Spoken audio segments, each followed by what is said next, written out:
I saw Rental Family tonight, the film with Brendan Fraser. It was directed by Hikari. It's set in Tokyo and it's about a struggling American actor who his biggest hit was this toothpaste commercial that went viral. And since then, he's not had that much work.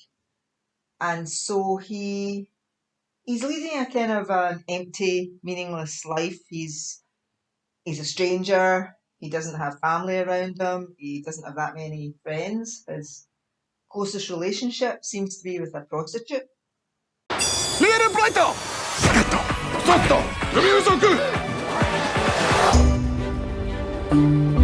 The market here isn't the same anymore.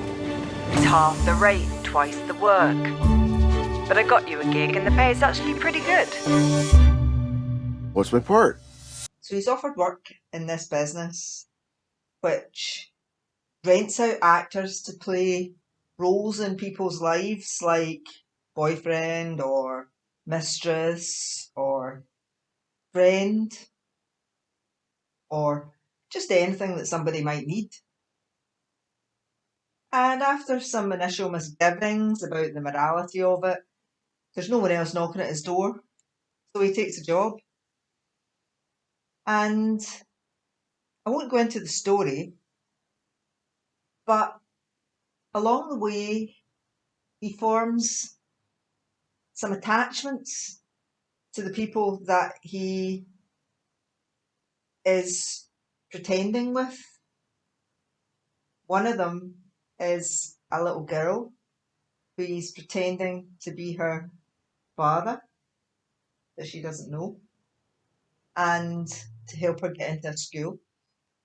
And the other is with an older gentleman who was once very celebrated and now is starting to get dementia. And his daughter has hired this agency to pretend to interview him about his life, which is quite sad.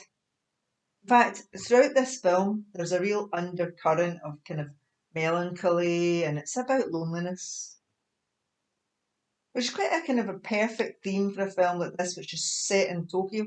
I've never seen Tokyo much on screen, so I didn't know what it looked like, but it's very modernist, very boxy, and sort of brutal modern architecture.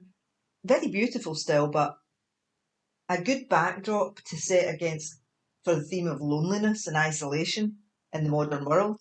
Because we don't have the old communities, the small communities where people look out for each other. And you really can be completely adrift. And it's kind of about that isolation that people have in the modern world. Now, Brendan Fraser is perfectly cast in this. He is such a soulful actor. He just comes across so genuine, like a gentle giant, and he has a very expressive face, and he's relatable and likable and kind of like an ordinary guy. He reminds you of someone who might be your friend. And so he's brilliant in this role. He's a terrific actor, has to be one of the best actors. I know he's an Oscar winner. I actually didn't watch Whale, but he's just so talented and he lifts this film way up. It's a comedy drama. It doesn't it's not too heavy, it doesn't hit hard with the pathos or anything. It keeps a quite light touch throughout it. Although there are gentle, tender moments, it kind of keeps it on the slightly lighter side. And it's just it's just a good film and it's worth watching. 4 out of 5.